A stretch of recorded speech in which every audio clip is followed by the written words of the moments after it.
মানুষরা আশা করি সবাই খুবই ভালো আছে। আমি গিয়েছিলাম গ্রামে, তো গ্রামে আমাদের চাষাবাদী কিছু জমি আছে, তো সেগুলোতে কি কি জমি চাষ করা হয়েছে, কি কি ফসল চাষ করা হয়েছে সেগুলো তোমাদের সাথে আলোচনা করবো, এবং আমি এখন কি তুলতেছি সেই জিনিসও দেখতে পাবা। এগুলো হচ্ছে খিরা ক্ষেত, এই যে পুরোটা দেখতেছেন এগুলো আমাদের খিরা ক্ষেত। এখন হচ্ছে গিয়ে জাস্ট গাছ একটু বড় হয়েছে, অনেক আগে আসছিলাম, কুয়াশা ছিল সেজন্য ভিডিও করতে পারিনি, তো এখন ভিডিও করতেছি। এগুলো দেখেন খিরা ক্ষেতের মধ্যে এই যে এগুলো হচ্ছে বাতুয়া শাক বলে, এগুলো তুলতেছি। এগুলো খেতে অনেক স্বাদ, এগুলো তো রোপণ করতে হয় না, অন্যান্য বীজের সাথে এগুলো অটোমেটিক হয়ে যায়। এই যে দেখতে পাচ্ছেন এগুলো, তো এই হচ্ছে খিরা ক্ষেত। যখন আবার খিরা বড় হয়ে যাবে, যখন আমরা আবার এই ক্ষেত থেকে খিরা তুলবো, তখন আবার আপনাদেরকে আমরা দেখাবো যে খিরা কিভাবে তুলি আমরা। এই একটা আছে, ওইখানে একটা আছে।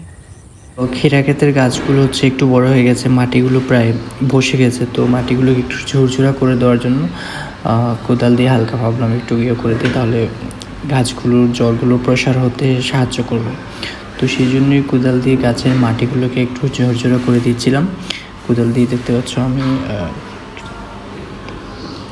কুপিয়ে মাটিগুলো একটু ঝরঝরা করেছি, যাতে গাছগুলো সতেজ হয়, জায়গার প্রসার হতে পারে, জলগুলো যাতে ভালো করে করতে পারে আর কি। পুরো গাছগুলোকেই আমি হচ্ছে গিয়ে দিয়েছিলাম। একটু জায়গা আমি নিয়ে যাবো আপনাদেরকে বাঁধাকপি খেতে, ঠিক আছে? ওকে চলেন।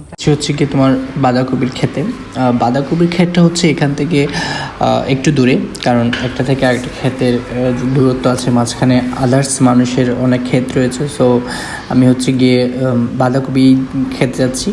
এই যে ক্ষীরার অংশটা দেখছেন, এটা সম্পূর্ণ হচ্ছে গিয়ে আমাদের। এখন হচ্ছে গিয়ে এই যে বাঁধাকপির খেতে যেতে হলে আরও দেখা যাচ্ছে প্রায় 6-7টা ক্ষেত পরে আমাদের বাঁধাকপির ক্ষেত।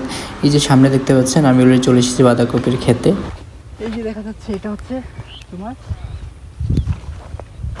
বাঁধাকপির ক্ষেত, আর কিছুদিন পরে এগুলোতে বাঁধাকপি ধরবে। ক্যামেরা নিচে আনো, নিচে তো একবার নিচে তো।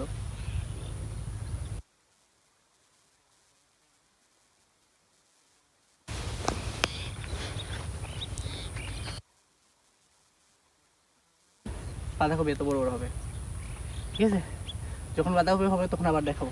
বাঁধাকপির ক্ষেত, এখানে প্রায় 500 চারা রোপণ করা হয়েছে। তো 500 চারা, আলহামদুলিল্লাহ 500 চারার মধ্যে 450 চারা বেঁচে গেছে।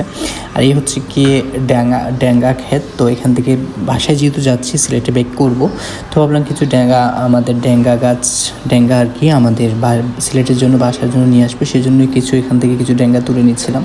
তো ড্যাঙ্গাগুলো তেমনভাবে হয় নাই, এক জায়গায় অনেক কিছু হয়েছে, আবার এক জায়গায় হয় নাই, কিন্তু এই ড্যাঙ্গাগুলো সারমুক্ত খেতে অনেক মজা। তো আমি কিছু ড্যাঙ্গা তুলে নিচ্ছিলাম, যাতে সিলেটে নিয়ে এসেছে বাসায় এনে খাবো আর কি। তো সব কিছু নিয়ে এই তো ড্যাঙ্গা নিয়ে ছুটলাম বাড়ির উদ্দেশ্যে। আর আমাদের ক্ষেতের পাশে হচ্ছে কি একটা নদী আছে, ছোটো একটা নদী, খালের মতো। ওই নদীটা পার হয়ে আর কি আমাদের ওই পাশে হচ্ছে জমির ক্ষেত, আর এই পাশে আসতো। এই পাশে আসার পরেই দেখো আমি এখন বাসায় যাচ্ছি। So thank you so much সবাইকে, ভালো থাকো, সুস্থ থাকো, আর এইভাবে আমাকে সাপোর্ট করে যাও। থ্যাংক ইউ, আল্লাহ হাফেজ।